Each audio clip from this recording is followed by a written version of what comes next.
ఓం వక్రతుండ మహాకాయ సూర్యకోటి సమప్రభ నిర్విఘ్నం కురు మే దేవ సర్వకార్యేషు సర్వదా.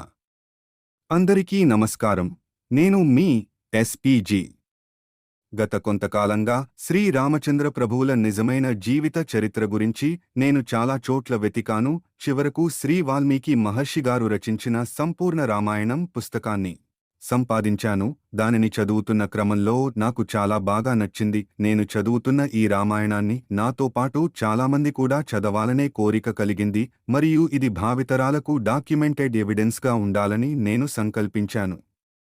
వాల్మీకి రామాయణం సుమారుగా 500 సర్కలుగా అంటే 500 ఎపిసోడ్లుగా ఉన్నది.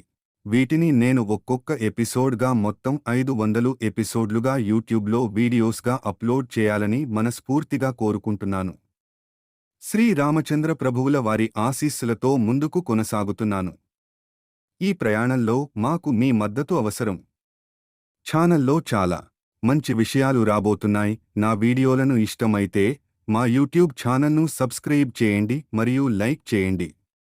మీ మద్దతు నా కంటెంట్ నిర్మాణాన్ని మరియు మరిన్ని వీడియోలు చేసేందుకు ప్రేరేపిస్తుంది. సినిమాల ప్రభావం వల్ల రామాయణం కొంత వక్రంగా మారింది అనే భావన వల్ల నేను ఈ వీడియోస్ని చేయడానికి ముఖ్య కారణం. మరియు నిజమైన రామాయణాన్ని ఒక అక్షరం కూడా మార్చకుండా మీ ముందుకు చాలా శ్రద్ధతో భక్తితో తీసుకొస్తున్నా. నేను చేసే ఈ కార్యక్రమంలో ఏమైనా లోపాలు ఉంటే నాకు కామెంట్ రూపంలో తెలియజేస్తే తరువాత వచ్చే వీడియోలను నేను సరిదిద్దుకుంటానని మనవి చేసుకుంటున్నాను. జై శ్రీరామ్. శ్రీ రామచంద్ర పరబ్రహ్మణే నమ. శ్రీమద్ రామాయణము ఆదికవి శ్రీ వాల్మీకి విరచితము. సరళమైన తెలుగులో రామాయణము, దాని పుట్టు పూర్వోత్తరాలు. రామాయణము ఒక మహాకావ్యము. దానిని రచించినది ఆది కవి శ్రీ వాల్మీకి. రామాయణము, మహాభారతము, భాగవతము మనకు మన పూర్వీకులైన మహర్షుల నుండి లభించిన సాంస్కృతిక సంపద. ఈ ప్రపంచంలో తండ్రి, తల్లి, కుమారులు, అన్నదమ్ములు, భార్య, సేవకుడు ఆదర్శవంతంగా ఎలా ఉండాలో సవివరంగా తెలిపిన మహాకావ్యము రామాయణము. రామాయణములోని పాతలే మనకు ఆదర్శములు అనడంలో అతిశయోక్తి లేదు. రామాయణము అంటే రామ అయనము అనే 2 పదాలు కలిసి రామాయణము అయింది. అయనము అంటే మార్గము, అనగా రాముని మార్గము. రామాయణంలో 24,000 శ్లోకములు ఉన్నాయి. అవి 7 కాండములు, 500 సర్గలుగా విభజింపబడ్డాయి. రామాయణములోని శ్లోకములు అనుష్టుప్ ఛందస్సులో రాయబడ్డాయి.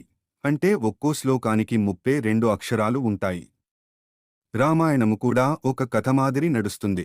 కాని అందులో ఉన్న రాముడు, లక్ష్మణుడు, భరతుడు, సీత, హనుమంతుడు మొదలగు పాత్రలు మన సంస్కృతి సంప్రదాయాలకు ప్రతీకలు. రామాయణము హిందూ మతములోనే కాదు, బౌద్ధ, జైన మతములలో కూడా ప్రచారంలో ఉంది.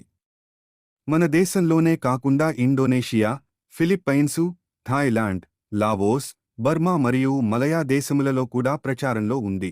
రామాయణ కాలము త్రేతాయుగము. రామాయణం ఉత్తరకాండలో వాల్మీకి ఆశ్రమంలో రాముని కుమారులు అయిన లవకుశులు జన్మించారు అని ఉంది. కాబట్టి వాల్మీకి త్రేతాయుగము నాటివాడని కొందరి అభిప్రాయము. కాని ఈ వాల్మీకి రామాయణం క్రీపు 4-5 శతాబ్దములలో రాయబడినది అని కొంతమంది అంటారు. రామాయణంలో శ్రీవైష్ణవ తత్వము క్రీపు 2వ శతాబ్దములో కాని దానికి తరువాత కాని చేర్చబడింది. ఎందుకంటే రామాయణము అసలు ప్రతిలో రాముడు విష్ణువు అవతారము అని లేదు. తరువాతి కాలంలో రాముడు విష్ణువు అవతారము అని చేర్చబడింది అని కొందరి అభిప్రాయము. రామాయణము కూడా మహాభారతము మాదిరి అనేక దశలలో అభివృద్ధి చెందింది. రామాయణము అత్యంత పురాతనమైన ప్రతి క్రీపు 11వ శతాబ్దమునకు చెందినది అని చరిత్రకారుల అభిప్రాయము. తరువాత అది కాలక్రమేణా అభివృద్ధి చెందుతూ వచ్చింది. క్రీపు 4-5 శతాబ్దాలకు ప్రస్తుత రూపంలోకి వచ్చింది.